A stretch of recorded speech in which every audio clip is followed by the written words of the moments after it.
എല്ലാവർക്കും നമസ്കാരം. കഴിഞ്ഞ 2-3 ദിവസങ്ങളായിട്ട് നമ്മുടെ പത്രത്തിൽ വന്നുകൊണ്ടിരിക്കുന്ന ന്യൂസുകൾ പലപ്പോഴും 18 വയസ്സിന് താഴെയുള്ള കുട്ടികളുടെ അക്രമവാസനകളെ കുറിച്ചാണ്. 16-കാരൻ 14-കാരിയെ ക്രൂരബലാത്സംഗത്തിന് ഇരയാക്കി കൊന്നു എന്നുള്ളതിൻ്റെ റിപ്പോർട്ട്. അത് വളരെ ഞെട്ടലോടുകൂടിയാണ് നമ്മൾ ഓരോ മലയാളികളും വായിച്ചത്.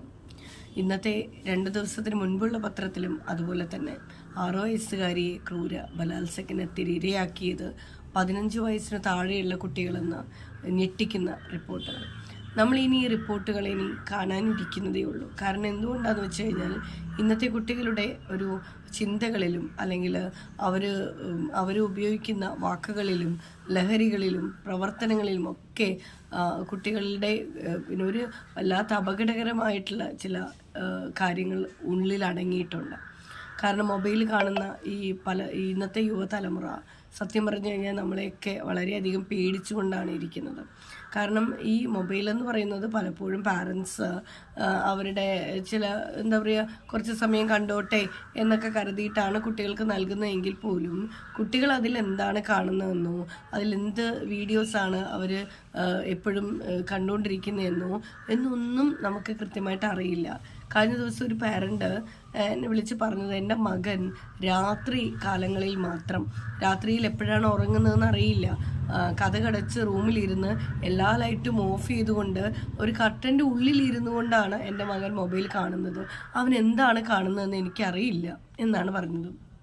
അപ്പോൾ ഇതേപോലെ വേദന അനുഭവിക്കുന്ന ഒത്തിരി രക്ഷിതാക്കളെ എനിക്കറിയാം. അപ്പോൾ എൻ്റെ മകൻ എന്താണ് കാണുന്നത്, അപ്പോൾ എന്തെങ്കിലും നല്ലത് കാണണമെന്നുണ്ടെങ്കിൽ തീർച്ചയായിട്ടും ഇത്തരത്തിലുള്ള രാത്രിയുടെ മറവിലിരുന്ന് വെളിച്ചം ഓഫ് ചെയ്തുകൊണ്ട് കാണേണ്ട കാര്യമില്ല. നമുക്കറിയാം പഠിക്കാനുള്ളതാണെങ്കിൽ അല്ലെങ്കിൽ കൂട്ടുകാരോട് സംസാരിക്കുന്നതാണെങ്കിൽ അപ്പോൾ തെറ്റെന്തെങ്കിലും ചെയ്യുന്നുണ്ടെങ്കിൽ മാത്രമാണ് ഇത്തരത്തിലുള്ള നടപടിയിലോട്ട് പോകുന്നത്. അപ്പോൾ ഇന്നത്തെ യുവതലമുറകളിൽ കൂടിക്കൊണ്ടിരിക്കുന്ന ഒരു സിറ്റുവേഷനാണ്.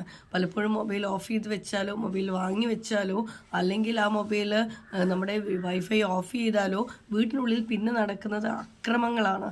വീടിൻ്റെ സാധനങ്ങൾ മുഴുവൻ പൊട്ടിച്ചിട്ട് ഒരു അമ്മ കരഞ്ഞുകൊണ്ട് ഓടി വന്നിരുന്നു, എൻ്റെ മകനെ ഇനി എങ്ങനെ രക്ഷിക്കാൻ സാധിക്കുമെന്ന് ചോദിച്ചുകൊണ്ട്.